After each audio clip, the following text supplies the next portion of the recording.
사랑의 아침입니다. 우리 아침 예배로 하나님 앞에 함께 나가겠습니다. 오늘은 사도행전 17장 1절에서 15절까지의 말씀을 함께 읽으시고 하나님 말씀 나누겠습니다. 제 17장. 그들이 암비볼리와 아볼로니아로 다녀가 데살로니가에 이르니 거기 유대인의 회당이 있는지라. 바울이 자기의 관례대로 그들에게로 들어가서 새 안식일에 성경을 가지고 강론하며 뜻을 풀어 그리스도가 해를 받고 죽은 자 가운데서 다시 살아나야 할 것을 증언하고 이르되, 내가 너희에게 전하는 이 예수가 곧 그리스도라.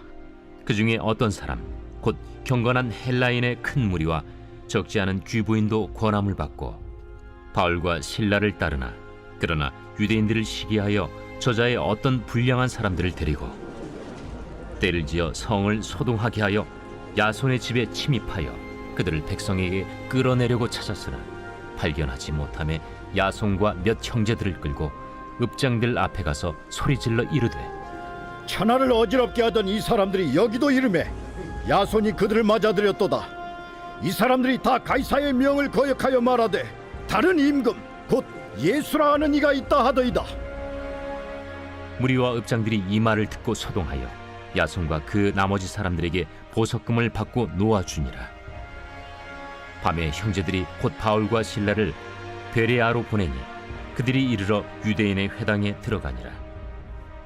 베레아에 있는 사람들은 데살로니가에 있는 사람들보다 더 너그러워서 간절한 마음으로 말씀을 받고 이것이 그러한가 하여 날마다 성경을 상고하므로 그 중에 믿는 사람이 많고 또 헬라의 귀부인과 남자가 적지 아니하나, 데살로니가에 있는 유대인들은 바울이 하나님의 말씀을 베레아에서도 전하는 줄을 알고 거기도 가서 무리를 움직여 소동하게 하거늘 형제들이 곧 바울을 내보내어 바다까지 가게 하되 실라와 디모데는 아직 거기에 머물더라. 바울을 인도하는 사람들이 그를 데리고 아덴까지 이르러 그에게서 실라와 디모데를 자기에게로 속히 오게 하라는 명령을 받고 떠나니라.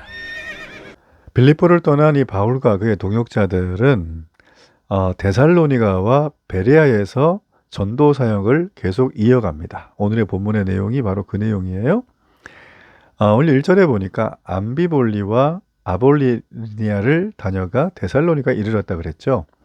이게 빌립보에서요, 이 데살로니가까지 거의 한 152km 정도 되는 거리예요. 여기를 도보로 여행했을 것이다 라는 거죠. 자, 이들이 정말 먼 거리 마다하지 않고 이 전도여행 하는 걸 보면 참 우리 마음에 주는 메시지가 굉장히 큽니다. 데살로니가에 도착한 이들, 데살로니가가 도대체 어떤 곳인가? 데살로니가 전서 후서가 있죠.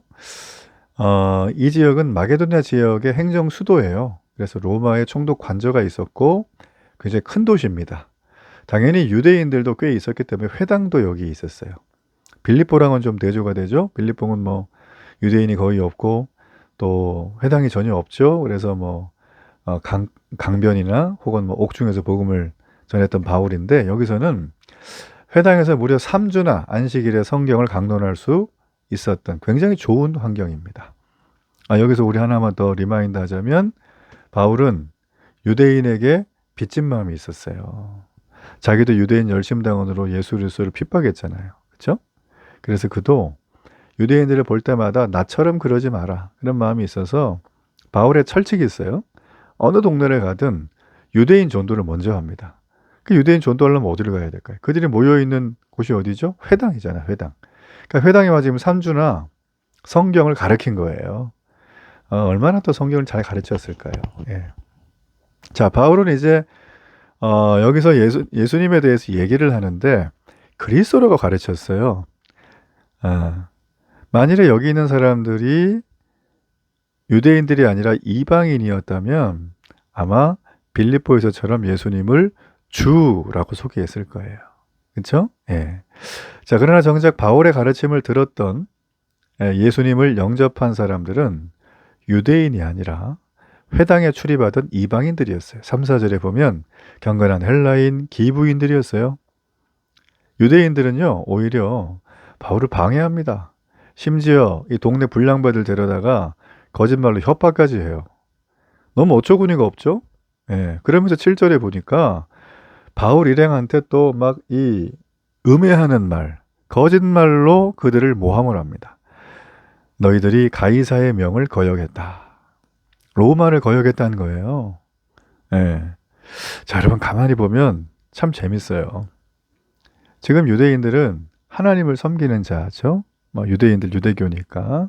자, 그런데 지금 이 사람들은 가만히 보면 하나님을 섬기는 어떤 윤리나 삶의 모습이 정말 세상 사람들과는 좀 차별화가 돼야 되는데 그렇지 않는 모습이라는 거죠.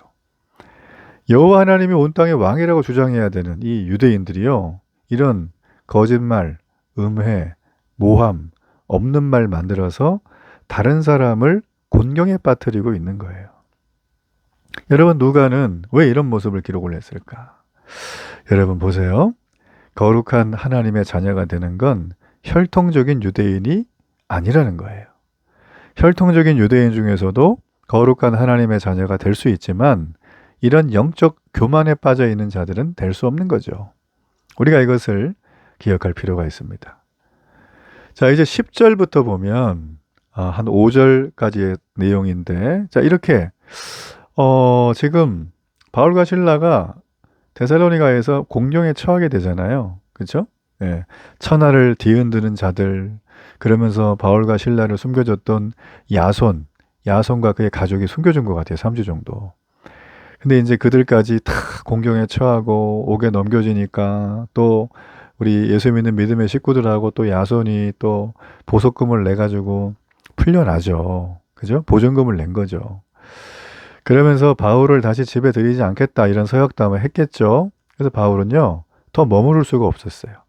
그래서 데살로니가 교회가 걱정이 됐지만 떠날 수밖에 없었죠. 짧은 기간.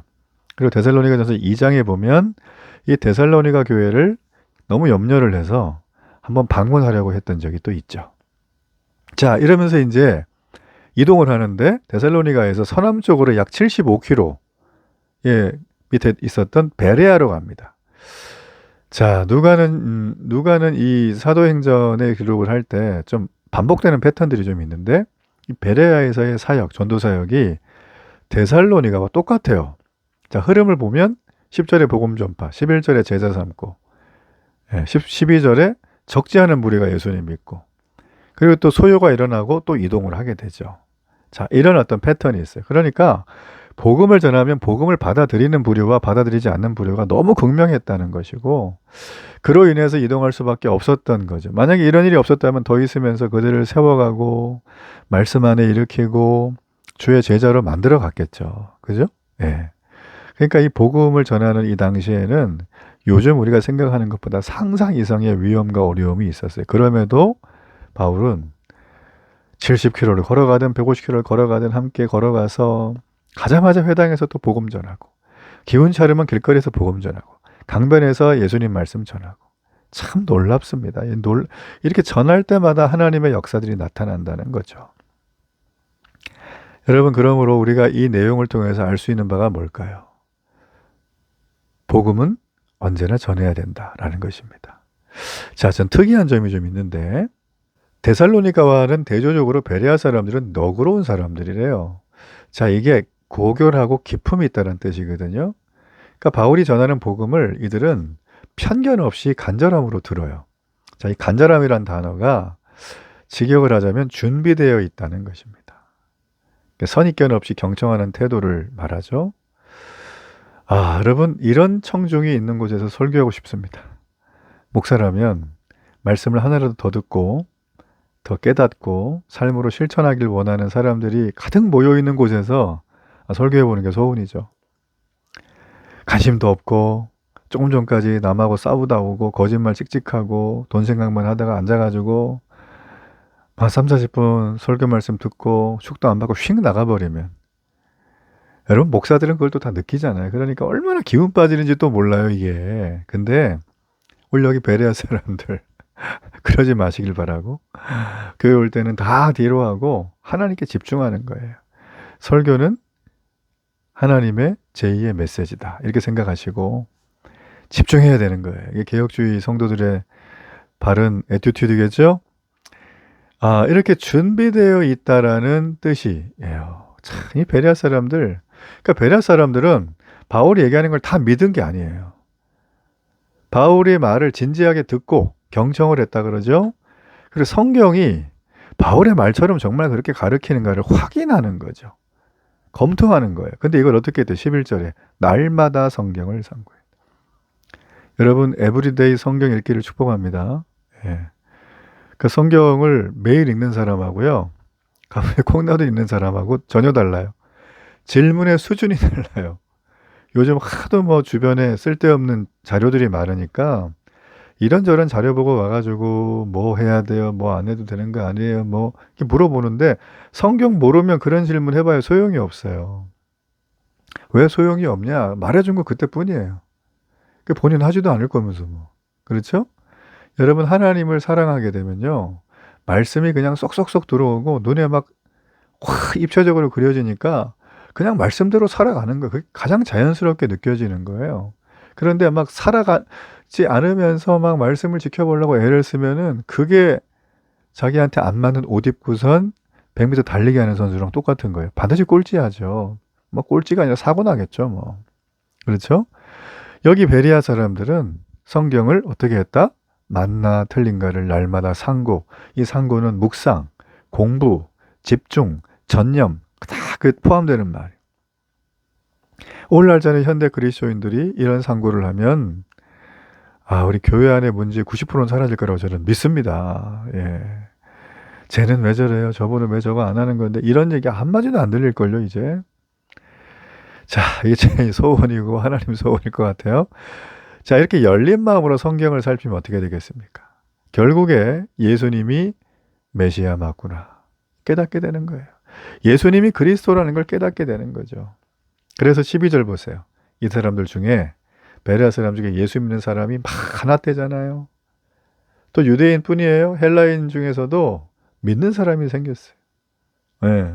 놀랍죠. 12절까지. 큰 부흥의 역사가 나타납니다. 자, 그런데 이 바울이 베레아에 있다는 소식을 듣고 거기까지 찾아와서 핍박하고 쫓아내려고 하는 무리가 있어요. 그게 누구냐면 데살로니가의 유대인들이에요. 자, 이 사람들이 지금요. 거리가 거의 한 75km 된다고 제가 말씀드렸잖아요. 야, 여기를 물도 안 먹고 밥도 안 먹고 숨도 안 쉬고 달려왔을 것 같아요. 제가 볼 때는. 바울 때려잡는다고. 여러분 우리가 이걸 보면서 느껴지는 거 있어요. 하나님을 믿지 않은 사람도 열심히 삽니다. 이단들은 열심히 특심이에요. 그들은 막 채워야 되는 목표가 있거든요. 안 그러면 막 운신의 폭이 없으니까. 자, 그런데 예수 믿는 우리들은 어떻습니까? 한없이 더 이상 얘기 안 할게요. 그죠? 우린 좀 어떻게 보면 나이브한 것 같아요. 왜 그렇게 나이브한지 사탄이 와가지고 야 쟤는 그냥 내버려둬. 알아서 저렇게 지옥 갈 것 같아. 아마 이러는 어떤 멘트를 듣지 않을까. 참 우려되는 부분이죠. 우리가 하나님 말씀을 경청하면서 진지하게 받아들이게 되면 결국 진리를 깨닫습니다.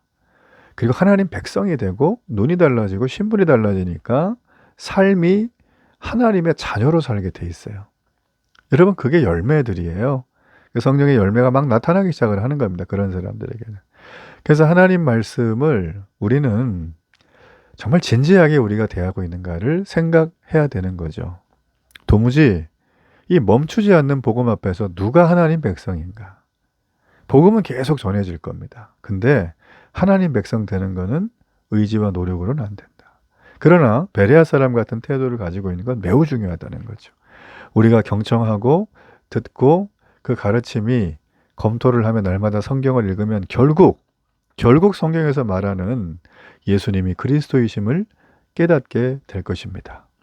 여러분, 구원은 혈통으로 오는 게 아니에요. 민족도 아니고 배움도 아니고 그렇죠? 강요도 아니에요. 구원은 하나님 선물이에요. 그러나 하나님이 우리를 구원하기 위하여 여러 많은 삶의 우리 인생의 그림들을 다 그리셨을 텐데 설계하셨을 텐데 디자인하셨을 텐데 그걸 발견하는 눈을 달라고 하나님께 내가 아무것도 몰라도 엎드리는 그 순간 저는 기적이 열릴 줄로 믿습니다. 결단의 기도 드립니다. 살아계신 하나님 오늘도 기적의 문 열고 참된 하나님 백성 되어 복음의 멈추지 않음을 경험하는 이 하루가 되게 하소서. 예수님 이름으로 기도합니다. 아멘.